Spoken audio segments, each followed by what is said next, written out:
Good morning students. आज আমরা let's learn इंग्लिशेर lesson number 10 पढ़ब माई बेस्ट फ्रेंड। टेक्स्ट शुरू करार आगे फार्स्टे আমরা वार्ड मिनिंग पढ़ब। तो देखो प्रथमे आछे BEST बेस्ट। बेस्ट माने सेरा, आंगुल दिए पढ़बे BEST बेस्ट। बेस्ट माने सेरा। Same SAME same. सेम माने एकी।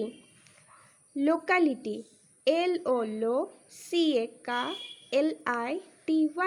Locality.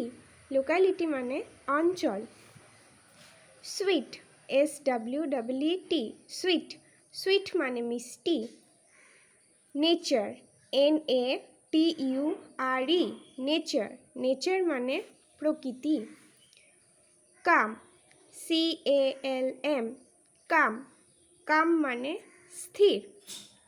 Quite QUIET quite. Quite माने शांत। Polite POLITE polite. पोलाइट माने मार्जित। Kind KIND kind. काइंड माने दयालु। Helpful HELP help FUL ful. Helpful. Helpful माने सहायक। আমরা এই 10টা ওয়ার্ড মিনিং ফার্স্টে মুখস্থ করব, তারপরে বাকিটা পড়ব। ঠিক আছে? আমি ছবি তুলে গ্রুপে পাঠিয়ে দেব। তোমরা এভাবেই কেটে কেটে সুন্দরভাবে মুখস্থ করবে বাংলা এবং ইংলিশ সহ। টাটা।